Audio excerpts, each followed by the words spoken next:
Ya, bismillahirrahmanirrahim. Assalamualaikum warahmatullahi wabarakatuh.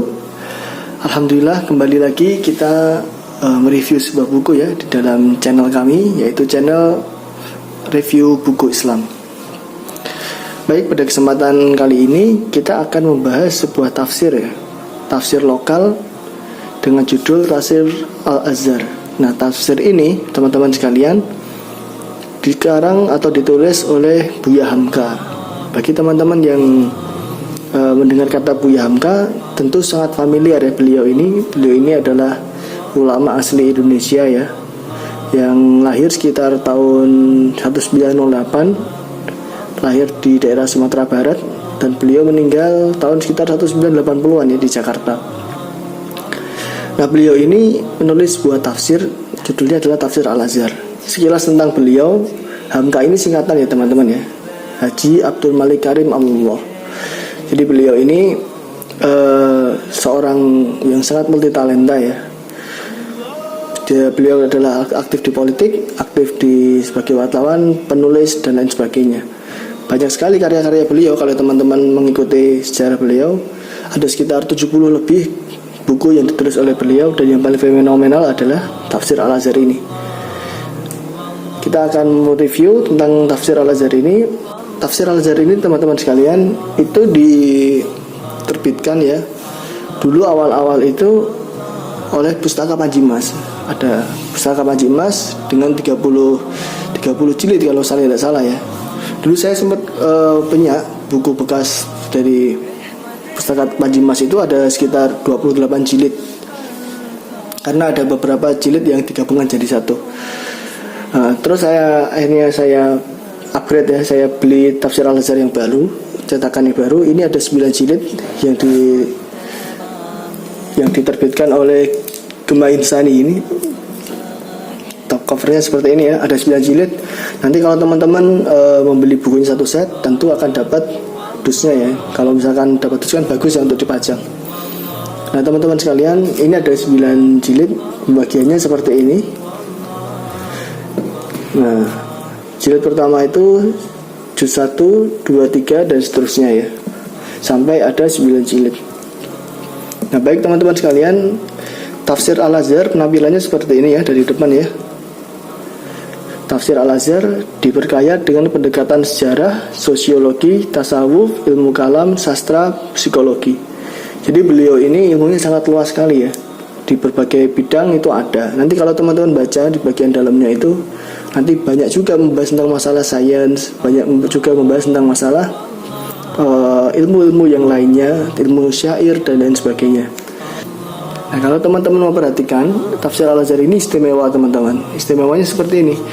Jadi Tafsir Al-Azhar ini di samping menafsirkannya dengan Al-Quran, dengan hadis, dengan perkataan ulama-ulama, ya dikutip dari tafsir-tafsir sebelumnya, termasuk tafsir Ibnu Katsir, tafsir Qurtubi dan lain sebagainya, lalu dikaitkan atau dianalogikan dengan ilmu-ilmu yang lain, seperti kayak sejarah, sosiologi, ilmu psikologi, ilmu sains dan lain sebagainya. Dan yang menariknya lagi adalah dikaitkan juga dengan kejadian-kejadian yang ada di Indonesia dan sekitarnya yang ada pada masa beliau waktu itu. Nanti coba kita perhatikan ya. Jadi covernya seperti ini, bukunya cukup lebih besar ya daripada Tafsir Al-Azhar, daripada Tafsir Ibnu Katsir yang sebelumnya. Kita buka ya, gambarnya seperti ini.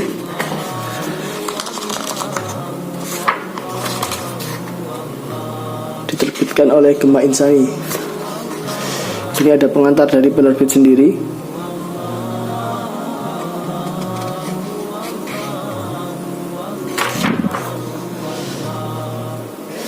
Nah ini ada pengantar penulis.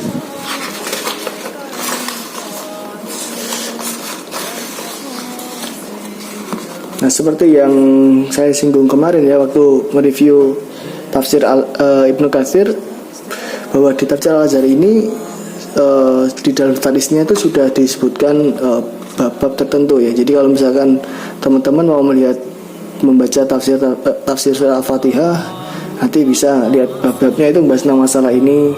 Surat Al-Baqarah nanti bab-babnya itu membahas tentang masalah ini terus.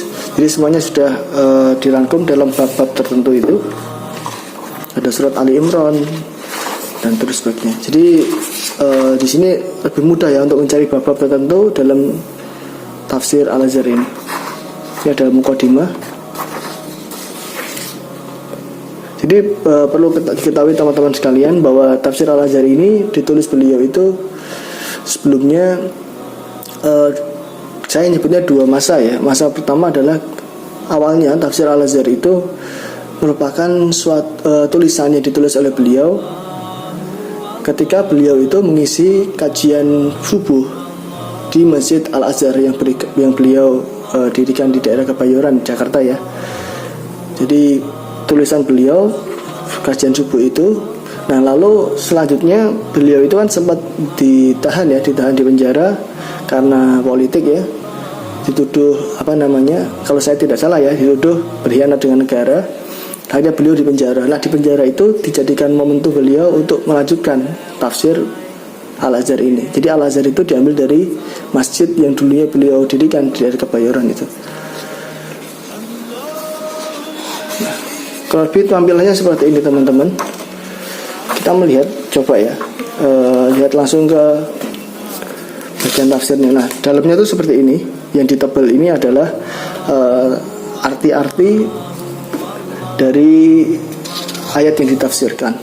Jadi enak dibaca ya. Kalau yang pustaka Majimas itu saya pernah baca, itu kalau nggak teliti bacanya itu pusing ya kalau nggak kebiasa, karena memang tampilannya masih tampilan lama. Kalau yang ini tampilannya sudah baru, jadi lebih enak dibaca ya, karena dibedakan antara tafsir dan juga ayat-ayat yang ditafsirkan. Nah, perlu ketahui teman-teman bahwa beliau ini menerjemahkan Al-Quran. Kan sebelumnya kan ditafsir ya, diterjemahkan Al-Qurannya itu dengan bahasa beliau sendiri. Jadi agak berbeda ya kalau misalkan baca terjemahan dari Kemenak ya, ayat-ayat lalu dibahas satu persatu, ditulis babnya dulu, ditafsirkan, lalu ada arti versi beliau, lalu ditafsirkan lagi. Nah coba kita lihat yang lain. Nah ini luar biasanya beliau ya. Misal contoh ini ketika membahas masalah tafsir Al-Baqarah ayat 243. Di sini artinya, atau tidakkah engkau perhatikan kepada orang-orang yang keluar dari kampung-kampung mereka, padahal mereka beribu-ribu karena takut mati. Nah di sini teman-teman sekalian kalau perhatikan, di sini ayat yang ditafsirkan ini dikaitkan dengan peristiwa ketika ada penjajahan zaman dulu ya. Dikaitkan seperti itu. Ini contohnya misalkan nih, kita telah mengalami masa-masa peralihan, terutama jatuhnya kerajaan Hindia Belanda dan masuknya tentara Jepang dapat merasakan apa yang dikatakan oleh ayat ini. Sebab kita melihat bahkan mengalami ketika telah terjadi jatuhnya Singapura, runtuhlah semangat tentara Belanda dan bangsa-bangsa Belanda yang selama ini merasa sombong di Indonesia ini, yang merasa bahwa negeri ini mereka yang mempunyai. Di sini dikaitkan dengan peristiwa yang terjadi di masa beliau. Di sini dituliskan juga, kami sengaja mengemukakan permisalan ini karena sebagian besar di antara kita telah ada pada waktu itu dan sudah menyaksikan sendiri, sehingga lebih dekatlah penafsiran ayat-ayat ini kepada ingatan kita. Jadi beliau itu menafsirkan tidak hanya dari Al-Quran dan Sunnah dan ilmu yang lain, tapi juga dikaitkan dengan peristiwa-peristiwa yang terjadi di masa beliau. Ini sangat cocok sekali ya teman-teman sekalian kalau misalkan mau mendalami Al-Quran versi lokal, kalau bahasa saya ya, versi lokal. Sangat luar biasa sekali ini tafsir Al-Azhar. Saya merekomendasikan tafsir ini jika mau teman-teman mau membandingkan atau memperluas tafsir-tafsir yang yang ditulis oleh pengarang-pengarang, oleh ulama-ulama dari luar negeri atau dari Timur Tengah ya, bisa dikomparasikan atau bisa ditambahkan juga tafsir lokal yang ditulis oleh Buya Hamka. Jadi itu teman-teman sekalian sedikit sekilas dari tafsir Al-Azhar. Kurang lebihnya saya mohon maaf ya, karena ini adalah murni dari saya sendiri. Kalau misalkan ada informasi yang keliru, saya mohon maaf yang besar-besarnya. Terima kasih. Kembali lagi bertemu dengan saya di review buku yang lainnya. Terima kasih. Assalamualaikum warahmatullahi wabarakatuh.